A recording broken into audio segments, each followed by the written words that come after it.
Welcome back, Salisu. Let's get back to this matter. Well, we just heard that, several amounts of monies that were not supposed to be in certain places moved around. So could you then tell us, when these monies were being moved or paid to certain individuals, do the banks actually notify the EFCC and such other agencies of what's happening, which money is going where, and at what time? Well, in terms of payment of pensions, you see, when they send you an instruction to make payments, now if the banks do not have any recourse to make any reports to EFCC, maybe something like a fictitious or suspicious amount. Well, I mean, it won't be done because normally that's how MDAs behave, you know, and that's when the online thing came on board. Whichever MDA has money with you, they just write you the schedule and you make those payments. So except if there's something specific that you, of course, we know the banks have the obligation to make the obligatory returns to the central bank and the authorities. But with regards to the pensions, I must really say that it was just a schedule of they send you names, and the amounts are not amounts that, you know, the pension amounts are not into like millions. They're just in thousands, you know, 11,000, 15,000, 30,000, 25,000. So it's not amounts that would cause suspicion, you know. So it wasn't really something that from that angle would have been this thing, you know. And just to take it a step further, even with in discussions with him, you know, he was always, to us, saying the fact that we need to ensure these payments are made. We need to ensure that we do not breach or hold on to these monies longer than necessary. Now, what does that mean? That means once a schedule comes, I remember one time from his office, there was this term or that once a schedule comes, you guys must remit these monies immediately. You know, so it was a process that was really working, to be honest. Were you part of verifying the individuals that the monies were paid for in terms of biometric data, so that if the schedule is sent to you and you're making a payment, you're sure that the money is going to the right person? Yes. Yes, because you know why? Because every individual would have a bank number. So to the bank A is just paying to within the instructions of that schedule. For instance, now you can have the name Chamberlain, you can have his bank number, and then the bank name. So you wire it to that bank. There was never that issue. I think the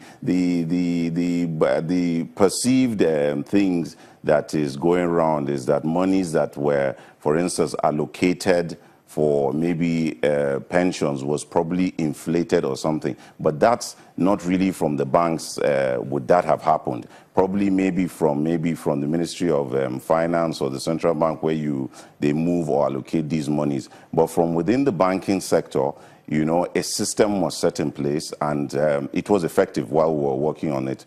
You know, like I said, it wasn't anything that would have cost anything from our end. Where we had issues was with banks who probably, like you, sit on monies and refuse to remit these monies that he claimed. And I know he frowned at it. He frowned at it a whole lot. You know, he was really, and even some banks were even delisted from that, from being people that were paying pensioners because of that. So we tried our best in terms of making these payments. It was really a system that was seamless. But in terms of funds, bulk money coming and it being diverted, that didn't happen from our end. In fact, you were in civil service for about 8 years, and then, in fact, you said you were also you were account officer for head of service and pensions. You also dealt with Maina directly. What is it that you say was going on wrong about some of these payments in the civil service? Well, I would, first and foremost, I would say for Maina, it was just a question of, I think, absolute power, you know, corrupts, whereby if you're one person handling something of this magnitude, I think it should be a little bit more inclusive of people, and there should be more of openness, because at that time it was perceived that they were like walking in a closed net. I think if it was more open, it would have really been clear to everybody as in what was going on. And you know, he was brought in by Orosanya, you know, to do this. So, and I think after some time when Orosanya left and Afolabi came on board, I know that's where all sorts of things now started unfolding, you know, and it really became not too tidy. I remember even one of my discussions with him where he was, he even mentioned to me that, look, all he wants is to ensure that, look, we get to make these payments, you know, that a lot of people are insinuating all sorts, the verification monies, this and that, you know, but as far as he's concerned, you know, he's 100% clean, you know, but, you know, once something is done and there isn't that much of transparency in terms of more people knowing and can clearly see from point A to B how and what is being moved around, you know.